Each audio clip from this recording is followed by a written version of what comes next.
There's no doubt that Warren Sapp is the most dominant D lineman in NFL history, and I mean his resume speaks for itself. We're talking about a four-time All-Pro Hall of Famer who went to seven straight Pro Bowls and was named Defensive Player of the Year in 1999. His approach to the game was unlike anybody else, and every time he was on the field, he gave 100% of everything he had. He grew up in a small dirt road located in Plymouth, Florida, and was raised by a single mother. He said his childhood home was so far out and isolated, the pizza man wouldn't deliver there when he was a kid. He started playing football as a child and knew from a young age this was his ticket out of his situation. He often says his biggest motivation was to retire his mom and buy her a house, and he used that to motivate him all throughout his 13-year NFL career. After his time spent in the NFL, he never had any desire to pursue coaching himself. He just so happened to be over Coach Prime's house fishing the day he got the head coaching offer from Jackson State. Here's Warren Sapp describing the day Deion Sanders got the head coaching offer. And I was like, what's going on, dude? He's like, he on the phone or something going on. I was there the day Jackson State called with their president, athletic director, and everybody and tell them, we'll give you we'll give you the program. It's yours. So I look at him, I say, you going right now? And he said, yeah, we got to go. I'm going right now. I said, do you know what the key to your whole coaching career is? He said, what? I pointed at Shador. I said, him? He said, what? I said, dude, how could you sit on my couch and tell me Jackson, Mississippi is the place for my kid? And your kid down there with my kid at Boca Raton, a mile and a half from the beach, and the other one's at South Carolina State? No. So me and him, from that point on, when he first started his coaching career, I knew I had locked the bond with him. So as you just heard, Warren Sapp has been with Deion Sanders since day one, and it's crazy to think that he played a role in bringing Shador over to Jackson. Now, even though Warren was never a part of the Jackson State staff, this is where he found out coaching was his next purpose. Here's a clip of Warren describing the moment he knew he wanted to join Coach Prime. So me and him, from that point on, when he first started his coaching career, I knew I had locked the bond with him. And then he brought the team down to see me in Miami. And I went to go check on the D-line because, I want to see if I can help my brother, smash Florida A&M, I'm watching the D-line coach. Oh, I'm trying not to get emotional because that was the day. That was the day that it hit me. He was doing more cursing than coaching. Watch this kid get in the wrong stance 2 times in a row in front of him. And I'm talking about dog cussing him the whole way doing the drill. And something in me and say, just see if he will, correct the kid in the right way, because I know he watched him 2 times do it wrong. He should know this, right? Shouldn't he be with his ball hand down? Yo, mother, blah, blah, blah. To you? No, to the kid. Oh, okay. Lights him up. I just turned and I just walked away. I walked up to Prime. Prime said, what are you? I say, I'm going to get my degree. I got to fix this for you. He said, what? I say, he can't be around these kids. So as a former player, Warren knows that he must build these kids up in order to get the best results out of them. So when he saw the Jackson State coach demeaning them and putting them down, he knew he had to step in and do something about it. When Coach Prime made the switch to Colorado after the 2022 season, Warren knew he wanted to come in and help. He just had to go get his degree first. So he went and got his Bachelor of Arts in Christian Sports Management from Texas Seminary Christian University. After he completed his school, he came and joined the Colorado coaching staff during the spring before the 2024 season. And as you probably already know, the Colorado D-line was terrible during 2023.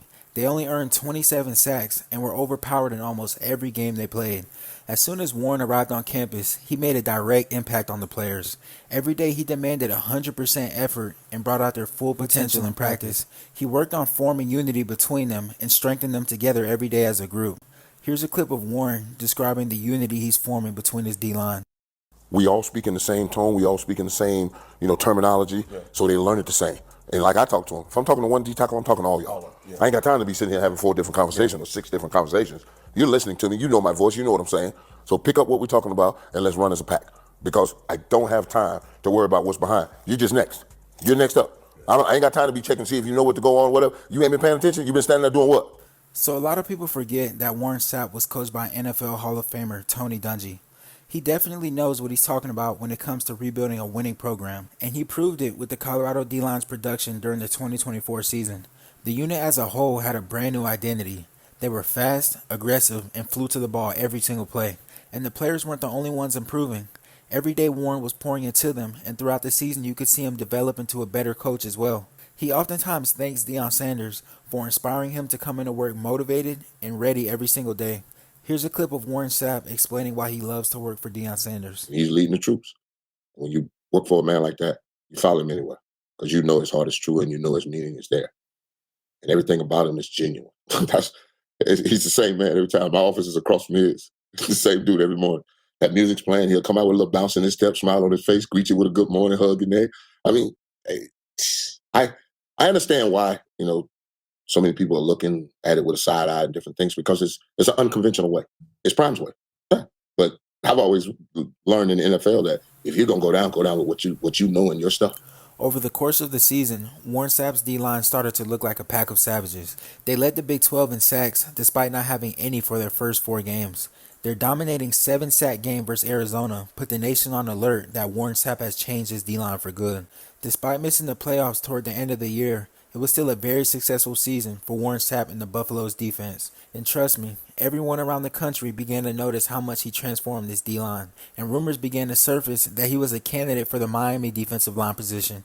Here's a clip of Warren Sapp responding to the Miami offer. So why don't Warren Sapp get a job at the University of Miami? Oh no, Warren Sapp don't need a job. Warren Sapp done did his last 9 to 5. You forget that. And I'll tell you this.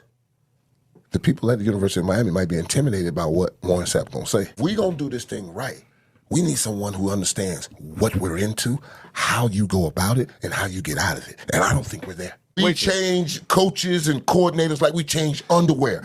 And you can't go to a park and tell a kid that you about to be coached by this dude from Manhattan or wherever the hell our damn D coordinator came from. So even though Warren Sapp is the most decorated Cane in history, he still isn't interested in coaching there. He said it himself that he only wants to work for Deion Sanders, and he really believes what they're trying to build out there in Boulder. Coach Prime is someone who fully understands him. They both came from Florida and had a similar upbringing. In addition, they're both Hall of Famers and know exactly what it takes to achieve greatness. We saw how much potential they have together throughout the 2024 season, and I mean the sky's the limit for them going down the road. What's happening in Boulder is a movie in the making, and I'm very excited to see how it all plays out. So yeah, you guys let me know your expectations for the Colorado D-line coming into 2025. If you enjoyed this video, make sure you leave a thumbs up for me. Turn on the post notifications so you won't miss any daily updates. I got daily videos and updates coming every day for you guys. Peace out, and I'll see y'all next time.